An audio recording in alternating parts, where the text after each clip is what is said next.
Merhaba arkadaşlar. Bugün bizde dil bilgisi, yani bizde grammatikanın alғашқы сабағы.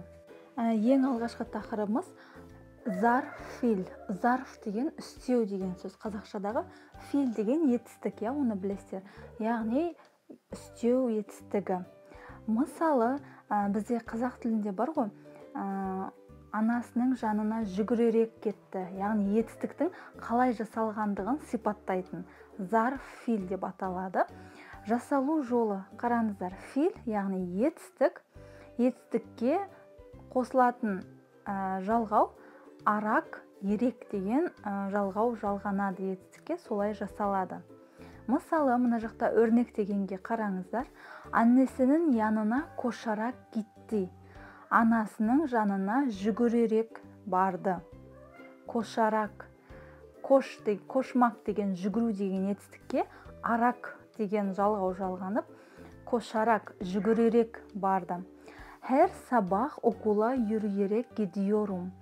Күніге таңертең мектепке жаяу жүріп барамын дейді. Yürüyerek. Yürümek деген біздің жүру деген етістігімізге ерек деген жалғау жалғанып, яғни жүріп дейді ғой, жүріп бардым. Müzik dinleyerek ders çalışıyorum. Музыка тыңдап сабақ оқимын дейді. Сабақтарымды оқимын. Сабақтарын қалай оқиды? Музыка тыңдай отырып, яғни тыңдайарақ. Türkçe'ye Türk filmlerini seyrederek öğrendim. Türkçe'ye Türk filmlerini seyrederek öğrendim. Türk тілін, Türk serialдарын көре отырып үйрендім дейді. Қалай үйренді? Түрік сериалдарын көре отырып. Сейретмек деген біздің етістігімізге сейрет ерек деген жаңағы зарф филдің жалғауы жалғанып, сейредерек öğrendim. Benimle konuşmayarak kalbimi kırıyorsun. Benimle konuşmayarak kalbimi kırıyorsun. Менімен сөйлеспей, менің жүрегімді жаралап жатсың дейді. Konuşmayarak, konuşmak деген біздің, konuşmamak деген біздің етістігімізге арак ерек жалғанып, konuşmamayarak kalbimi kırıyorsun деп. Түсінікті ғой? Осы жерде бір айта кететін жағдай, мына біздегі сөздердің арасында у әріпі қай кезде жалғанады?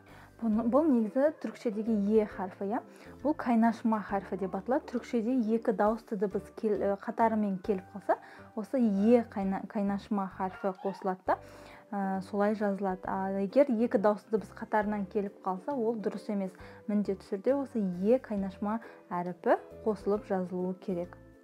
Яғни біздегі бұл зарф филі, яғни үстеу етістігі, жаңа айтып кеткенімізде етістіктің қалай жасалғандығын түсіндіреді. Және де тағы бір түрі бар. Етістікке, мына жерде тұр ғой көкпен, етістікке а жалғаулары жалғану арқылы жасалады. Мысалы, өрнек. Bilgisayarın karşısında çalışa gözlerim ağrıdı. Яғни bilgisayar бізде компьютердің қарама қарсысында жұмыс істей көздерім ауырып кетті дейді. Çalışa. Қараңыздар, çalışmak деген етістік қайталанып келіп, екеуіне де а жалғауы жалғанып, çalışa gözlerim ağrıdı. Осылай жасалып тұр. Konuşa Türkçemi ilerlettim. Konuşa сөйлесе түрікшемді дамыттым дейді. Сөйлесе, яғни адамдармен сөйлесе.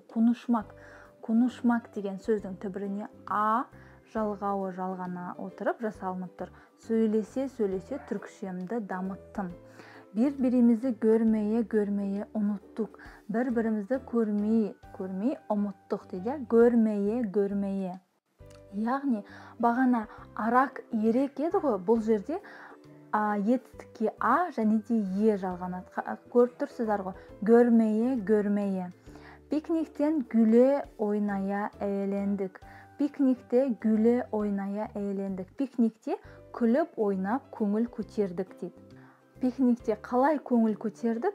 Күліп ойнап дейді. Güle oynaya. Яғни зарф филіміз бізде Тағы бір қорытып айта кетейін, етістіктің алдында тұрады және де етістіктің қалай жасалғандығын көрсететін үстеу етістігі.